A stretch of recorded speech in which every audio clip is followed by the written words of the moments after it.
Дядя Саша, ты такой молодец. Ты купил машину с электромотором, леса с лисятами оценят. Но без алькантары. Поэтому дядя Антон Воротников не оценит совсем.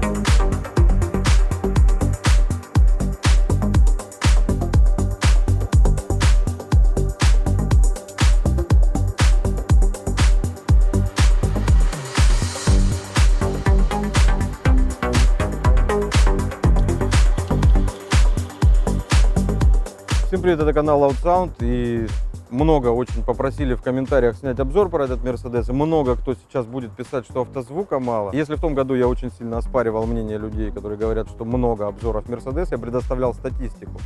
Там было буквально, не знаю, 5% обзоров, может, было про Mercedes, остальное про автозвук. В этом году еще не раскачался, год начинается так достаточно, я бы сказал, лениво с точки зрения обзоров, но у нас очень много активности в магазине, в ателье и вообще в бизнесе, поэтому пока, извините, не до обзоров, но скоро все будет. А сегодня мы вам расскажем про новинку от Mercedes, не просто про какую-то новую модель, а в принципе про семейство 53-х моторов. Сейчас есть всего 3 модели у Mercedes-Benz, это CLS, AMG GT и Ешка. Ешка есть в 3 вариантах: кабриолет, седан и купе. Купе, собственно, у нас сегодня на обзоре, и она опять моя.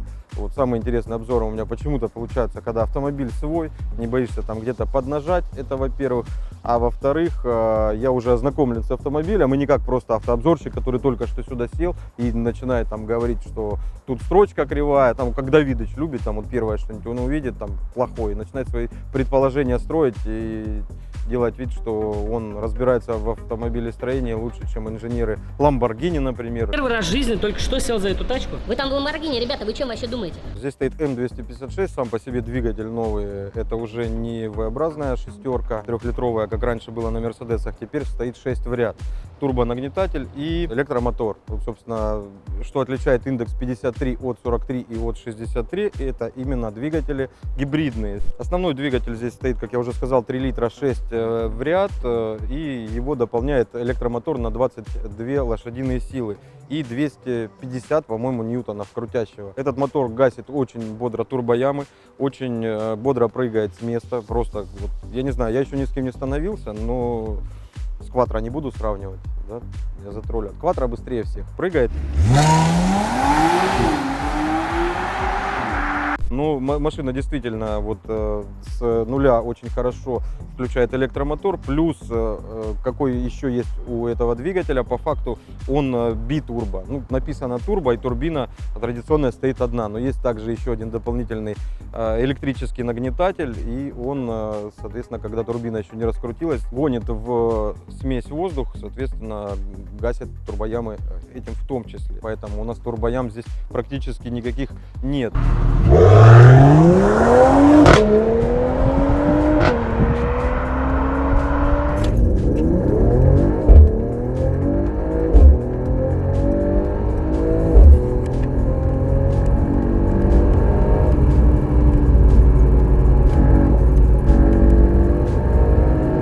Firmatic Plus стоит, вроде бы точно такая же, как на 63S, точно не знаю. Она точно не отключает передний привод. На 63S, напомню, передний привод отключается, так называемый Drift Mode. Вот чем S отличается от 63 просто, там можно нормально поездить боком. Это не значит, что здесь постоянный полный привод, также отключается передняя ось, меняется отношение в зависимости от скорости, от тяги, то есть на старте гребут все 4 колеса, когда вы едете уже там на большой скорости, работает только задний мост. 9-ступка 9G-Tronic, хваленая мерседесовская. На моем предыдущем E200 она просто безупречно переключала в любых режимах. В Sport Plus можно было спокойно ездить по городу. Здесь такие фокусы уже не прокатывают. В Sport Plus машина дерганая, нервная и постоянно рвет. Вот в спорте ездить комфортно, переключение достаточно плавное. По внешнему дизайну у нас абсолютно та же самая E-купе.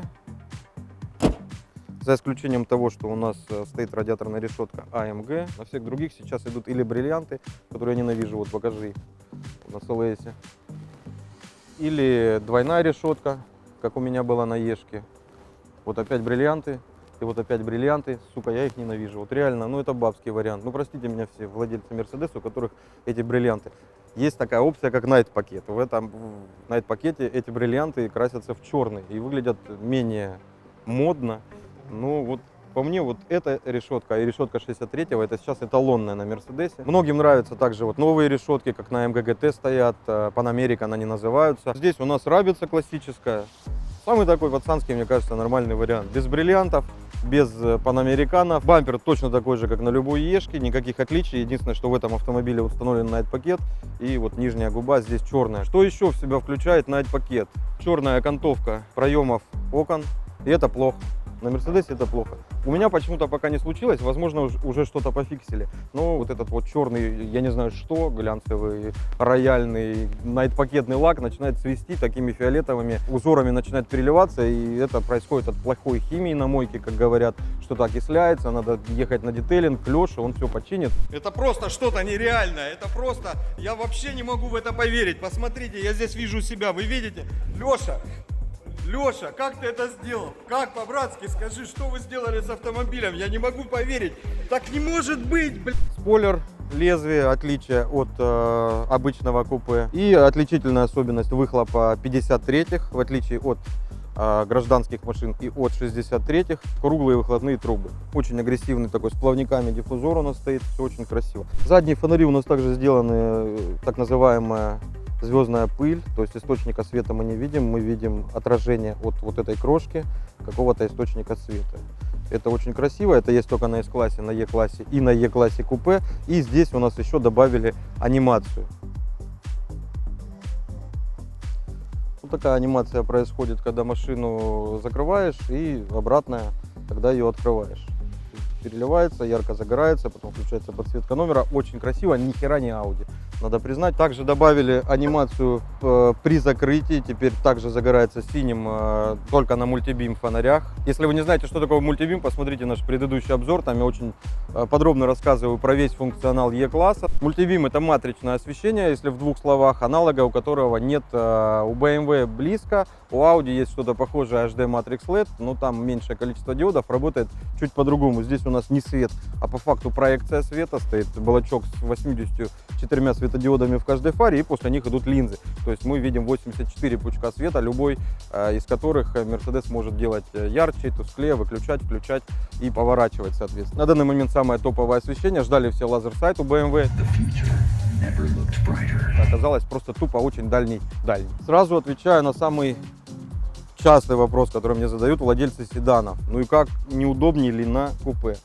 Ну, в первую очередь надо развеять миф, что в купе места больше спереди или меньше сзади. Тут абсолютно та же самая Ешка, она на 10 сантиметров короче. И сзади возможно сидеть, ну, возможно, места меньше, но этого никто не замечал. Сидеть там комфортно, косяк какой. Залезать и вылезать. Это какая комедия, хоть видео снимать, сейчас я это сделаю при вас. Проем у вас, чтобы сесть, вот такой. Конечно, это меньше, чем когда открыта задняя дверь, ну, однако...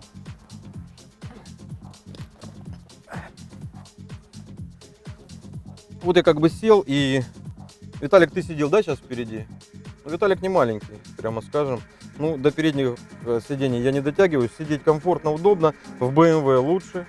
Это бесспорно. Я не знаю, почему Mercedes делает вот такие табуретки, а в BMW ты прям вот ложишься, падаешь внутрь какого-то дивана. Заднее место мне в BMW всегда гораздо больше нравилось.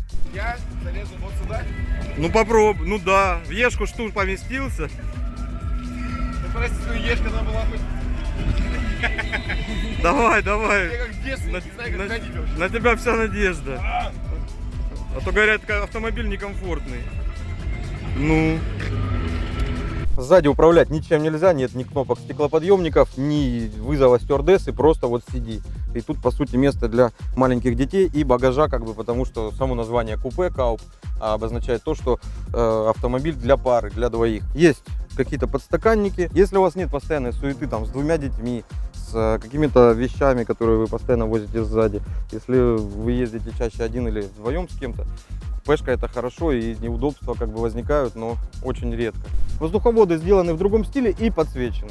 Перебор, как по мне. Проапгрейдили подсветку, было 64 цвета, теперь 64 цвета и 5 разных зон подсветки. То есть можно устроить вообще такое гей-пати здесь, включить вот просто, что разные зоны будут светить разными цветами, и это все будет переливаться, менять цвет.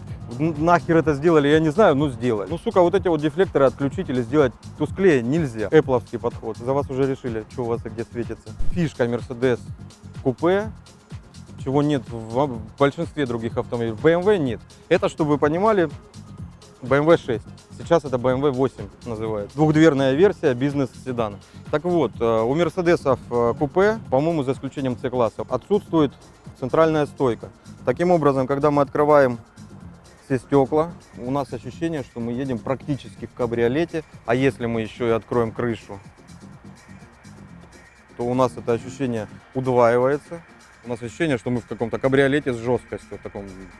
По комплектации отдельно надо сказать. Я буду некоторые вещи называть, сколько стоят, но они входят в базовую комплектацию этого автомобиля. Соответственно, цена от вот этой машины, она выше, чем у, там, допустим, E200 или E300, но некоторые опции здесь уже включены, и убрать их нельзя. Панорамная крыша, она стоит не на всех автомобилях, стоит она 130 тысяч. Здесь она включена в базу. ЖК-приборка, комфортные сиденья с памятью, вентиляция сидений, музыка, бурмистер, как бы сказать, дешевый. Он стоит 80 тысяч, эта опция. Следующая опция стоит 450. Играет неплохо. Я чуть позже про аудиосистему расскажу, как она реализована, какие плюсы и минусы есть.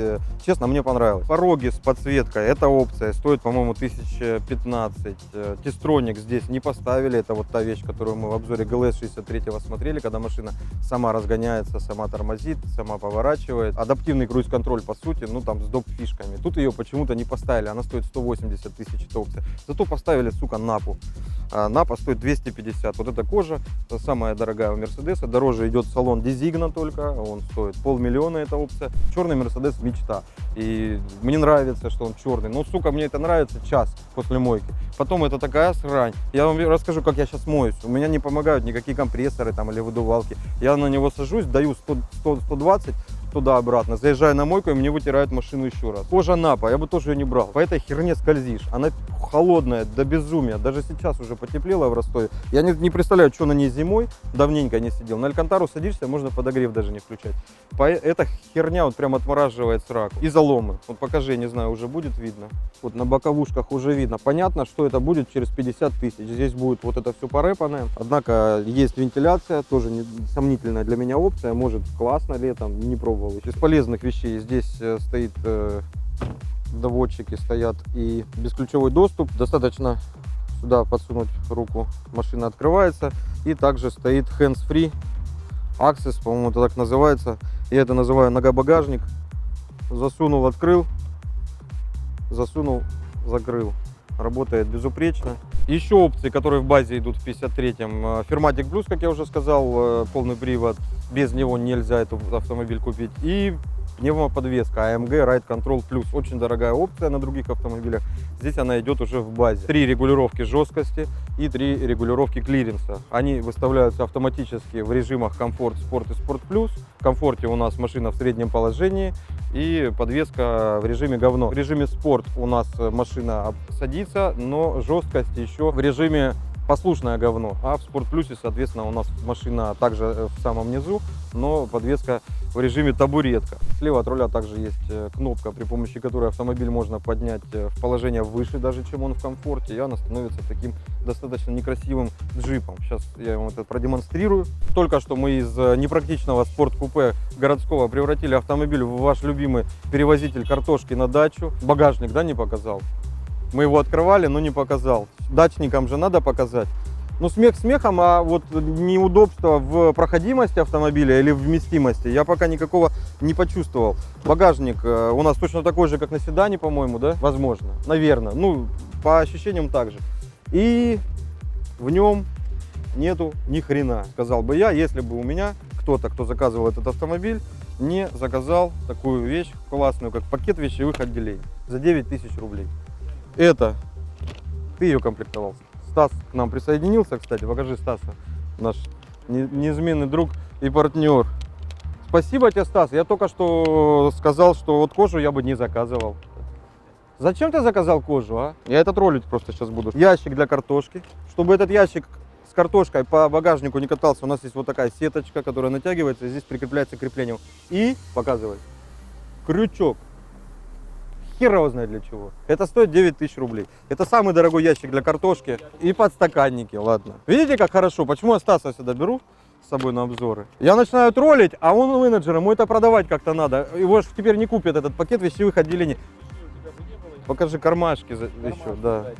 И подстаканники впереди. Ну вот это нахрена, я до сих пор не могу понять. Зачем это нужно? Тебе надо перевести, чтобы оно... Ну я это положу в багажник просто. Много всякого разного мелкого. Положил пакет с картошкой, да? Он же у тебя может порваться и картошкой разлить по всему багажнику, а так оно останется в коробке. Под нее здесь даже специальное место есть, отсек. Под ним у нас вот такой баллон с какой-то жидкостью и вот такой компрессор с каким-то, видимо, воздухом. И тут такая инструкция, что делать, если вы прокололи колесо. Конечно же, вызывать эвакуатор, но если вот вообще такой возможности нет, это, во-первых, компрессор, а во-вторых, вот эту жидкость можно загнать в колесо и потом попасть еще на матюки от шиномонтажников, которые его вычищать будут. Ну, вообще, я вот с этим столкнулся, как только сел на такого рода автомобили в BMW. У меня первый вопрос появился, а почему нет запаски домкрата? Мне сказали, вы же владелец BMW, вы что, сами автомобиль будете поднимать? Говорят, нет, у нас все ездят на ранфлете, попадают на огромные деньги, когда этот ранфлет выполняет свою функцию, для чего он предназначен. Он, во-первых, гудит как сука, а во-вторых, когда он ломается, вы, конечно, на нем можете куда-то доехать, но колесо после этого надо будет выкинуть. И сейчас опытные блогеры, а особенно их операторы, говорят, такую машину снимают ночью, не видно ни хера. Специально так подгадали, потому что самый кайф этого автомобиля внутри.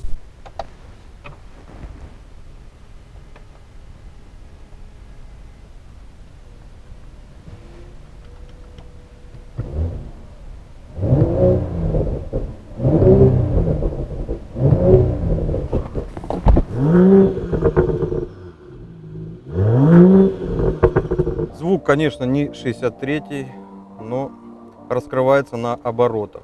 На месте показывать, попонтоваться, как на 63-м, не получится с таким благородным, низким, грубым рыком. Обратите внимание на звук. Автомобиль просто начинает работать. У нас нет звука привычного нам стартера, нету каких-то рывков и покачиваний, и старт-стоп, соответственно, работает также прекрасно. Машина делает это совершенно беззвучно и без каких-то вибраций. Цветовые эффекты, конечно, проапгрейжены, как я уже сказал, вот есть подсветка дефлекторов, и это, вот, на мой взгляд, перебор, многим нравится. Также добавили эффекты взаимодействия, например, если мы сейчас сделаем холоднее печку в правой стороне салона, он нам покажет синим вот эти дефлекторы, и если мы сделаем теплее, он нам показал бы красным, но оно у нас и так горит красным. Самая интересная вещь, на мой взгляд, которая появилась, это полноценный и действительно хорошо работающий голосовой помощник. Практически всем в салоне можно управлять с помощью голоса, например, вентиляция сидения справа 2. Вентиляция сидения справа, ступень 2. Он, покажи, он включил. Мы также можем пользоваться навигацией, кому-то позвонить, вывести нужный пункт меню, если не хотим вот ковыряться в меню, например, данные двигателя. И у нас переводит в режим мониторинга двигателя. Также можно автомобиля, любых настроек, можно включать-выключать свет, ну и менять подсветку салона. Недавно смотрел обзор Е53, единственный на русском ютубе пока, и как ребята его смело назвали, первый русскоязычный обзор Е53. Лучше бы я его не смотрел. А вам рекомендую. А как подсветку менять это по периметру? Подсветку по периметру в каком меню менять? Мерседес, блядь, нет кнопки, блядь, просто, блядь, подсвети мне, да и все. Что за хуйня, блядь? Вы что, блядь, ёб рот? Хуй знает, блядь, я забыл. Ебаный Мерседес, блядь, много кнопок, очень до хуя кнопок. Кнопок немного. Можно, пожалуйста, попроще, блядь. А, еще зацените, у нас стеклянный потолок. Ребята долго мучились и не могли найти меню, в котором менять цвет салона. На самом деле у нас здесь есть кнопка голосового помощника, которому достаточно сказать.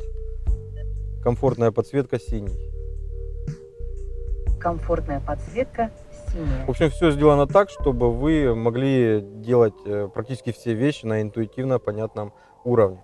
поругать сразу надо. Тот же самый, сука, тормозящий интерфейс. Он реально тормозит, и ну, это печально. Этот автомобиль очень дорогой. И тут все очень круто в этом автомобиле. Но вот интерфейс проапгрейдить никак не могут. Это не касается приборки. Приборка работает супер живо. На ней все отлично перемещается, все пункты, ничего не подтормаживает. Если мы здесь заходим в какой-то пункт, мы ждем по одной, по полсекунды. Вот сейчас я выберу подсветку. Я жду, сижу сейчас. Вот она загрузилась. Это так не должно быть в немецком автомобиле. Это очень большой камень в огород. Вот от BMW, недавно вышедшей тройки с новейшей BMW OS. Она работает безупречно, плюс еще и тач. В Mercedes тоже апгрейдится мультимедийная система. Скоро, я думаю, мы ее увидим. Сразу покажу вам эффекты, про которые я говорил. Вот можно выбрать многоцветно, и у нас целых 5 зон яркости в автомобиле. Вот сейчас он здесь светит зеленым, здесь желтым, здесь уже розовым каким-то, здесь синим. И кармашки дверей также подсвечены другим цветом. Сейчас он будет эти цвета как-то менять рандомно. И очень пестро это выглядит. Это вот самая такая гейская подсветка. Есть попроще. Называются они все круто. Не синий-красный, а Red Moon. Не желто-красный, а Fire Red. Это очень модно сейчас называть круто обычные цвета. Она вас встречает красиво этими подсветками, провожает, подсвечивает, когда мы там меняем печку на какой-то другой цвет. И даже голосовой помощник, когда управляет чем-то, эта подсветка может менять цвет. Например, температура холоднее. Температура установлена на И минус. он зажигает нам эти дефлекторы в белый цвет, потом плавно возвращает обратно в синий. Аудиосистема объемного звучания Burmester. Именно так эта опция называется в конфигураторе. Она стоит 80 тысяч. Здесь в 53-м она идет в базе. Есть еще Burmester High-End 3D. Она стоит дороже, она стоит 450. Среднечастотник здесь, перед ним стоит твиттер и мидбасы в ногах. Это, собственно, вся аудиосистема. Ну, задние динамики я не учитываю. Сцену сделали искусственно, какими-то элементарными, простейшими задержками. Плюс немножко считали. Здесь вот по центру у нас находится динамик. Центральный канал, но он нам подтягивает сцену на центр. Так не совсем правильно и не совсем хорошая сцена получается, но это гораздо лучше, чем вот в обычных автомобилях у вас сцена, вы слышите звук слева спереди или, не дай бог, слева даже сзади, вот как бывает в C-шках. Из C-класса просто выпрыгивают и говорят, как это говно можно слушать. Ну реально очень поганые аудиосистемы. Там стоит в ногах 1.16 мидбас и здесь среднечастотники с твиттерами в случае с Ешкой, а в C-шке даже твиттеров нет. То есть представляете, насколько поганый звук в том же C-классе. Здесь 16 миды и 1 заменены на 2.20 в ногах. Бас глубокий, как я уже сказал, громкий, и можно даже негров слушать. Ценники на опции здесь на самом деле иногда пугают. Карбон стоит 300 тысяч, если вы хотите поменять только карбон на бороде, это будет стоить всего лишь 100. Поэтому берите дерево, оно бесплатное, и не выебывайтесь. Шумный, седан был тише, я не знаю почему. Здесь почему-то менее комфортно в салоне. Ну, звук мотора вы сейчас вот можете слышать, вернее, вы его не слышите. В этих режимах он достаточно такой лояльный, мы едем по трассе. Если мы переключаемся в Sport Plus, у нас начинается рык. Шумный, шумный, очень шумный. Стоит, наверное, сказать про расход. Сейчас самое время. Я боюсь его каждый раз смотреть, но расход здесь составляет сколько угодно литров, смотря как вы ездите. После сброса 1200 километров назад у нас средний расход сейчас 23,5 литра на сотню. Кстати, мы сейчас едем 180, я говорю, шумно. Но мы просто разогнали 180, я почему-то этого не чувствую. И это ночь. Расход за сегодня он составляет 30 литров. Это не самый большой расход, который я видел. Видел я больше всего 42. Прямо скажем, не экономично. И Mercedes вот здесь в этих EQ моторах 53-х гибридах, он отходит от слова гибрид, именно чтобы машину не ассоциировали с какой-то экономичным гибридным автомобилем типа Приуса. А здесь это сделано для компенсации турбоям, для большей тяги, и это именно направлено на увеличение мощности. То есть об экономии не надо говорить, не надо думать, что вы купили 53-й, и теперь у вас машина меньше жрет. Она у вас нормально жрет. Это 3-литровый турбомотор на 435 сил. Для сравнения, у Audi A6 333 силы в предыдущем поколении, сейчас они идут 340 сил. Конечно, их можно развертеть, но тут, грубо говоря, на 100 сил больше, чем у 3-литрового мотора Audi. И при всем при этом Audi меня сделает, я уверен, на чипе, на своей квадре. Вот какая-нибудь А6 заряженная 3-литровая. Я этого не знаю, еще не вставал, но я почти уверен. Ваги, сука, это чит. Ваги это чит. Так нельзя делать. Ваги, люди покупают Шкоду, шьют ее и ездят, унижают М-ки, АМГ-ки. Так не должно быть. Люди должны страдать, зарабатывать эти деньги на эту скорость. А ВАГ это, да, чит. Можно купить ВАГ, чипануть и будешь самым быстрым. Но звук, управляемость, комфорт, визуализация, этого нет почему-то у Audi. Смотри, как мультибим сейчас разжег мост. Давайте попробуем стартануть. Впереди небольшая горка вниз, но потом большая вверх. Поэтому не ждите какой-то прям максимального разгона. К тому же автомобиль не обкатан. К тому же Виталик сегодня поел, да?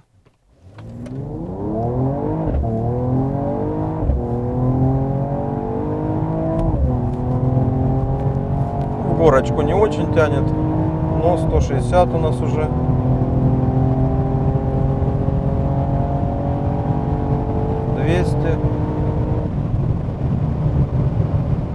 И давайте попробуем 100-200 на таком более-менее прямом участке. Ничего космического, это не 63. И разница колоссальная, особенно уже на большой скорости.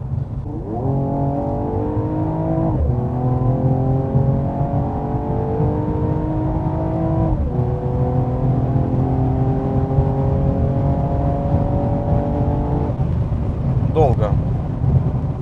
Не 63, не М-ка, но очень веселый городской 3-литровый автомобиль со своими секретами.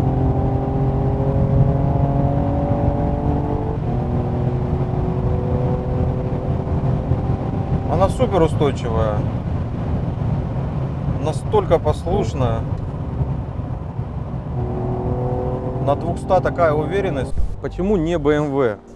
Сразу хочу сказать, я не BMW дрочер, не Mercedes дрочер. Я объективно смотрю на вещи. BMW мне ближе. Вот по характеру, по визуализации снаружи. Бэхи злее, красивее. Ощущение от езды на Бэхе интереснее.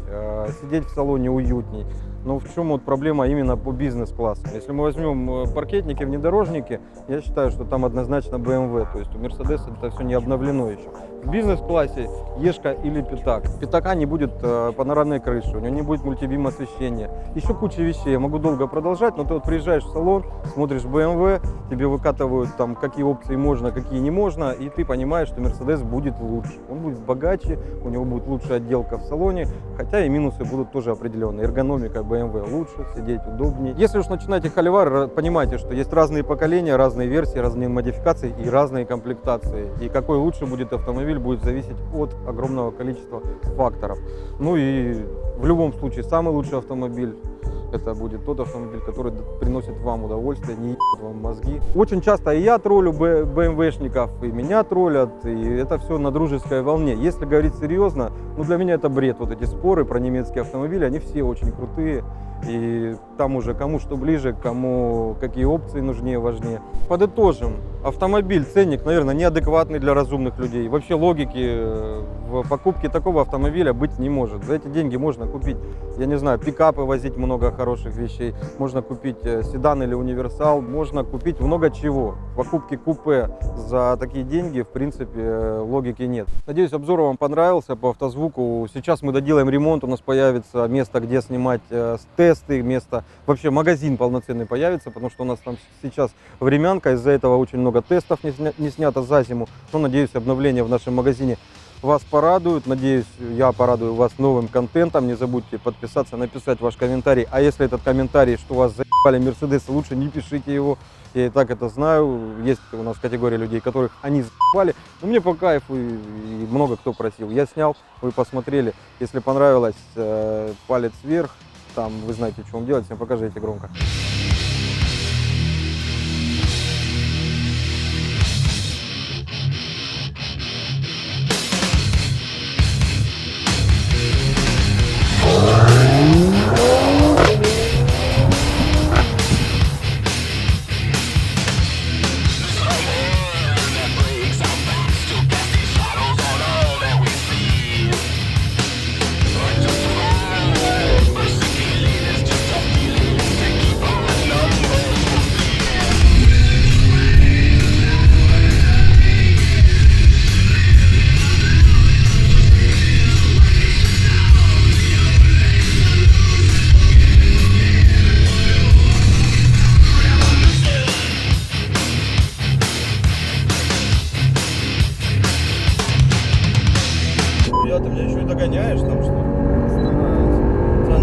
чем футбол. Да. Привет, Гарик.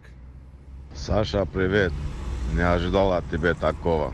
Лучше бы BMW бы купил, что этот пошел стринги взял. Это Виталик. Мы снимаем обзор Мерседеса. А я одел костюм Алана или блин. Что-то все, у меня мысли кончились.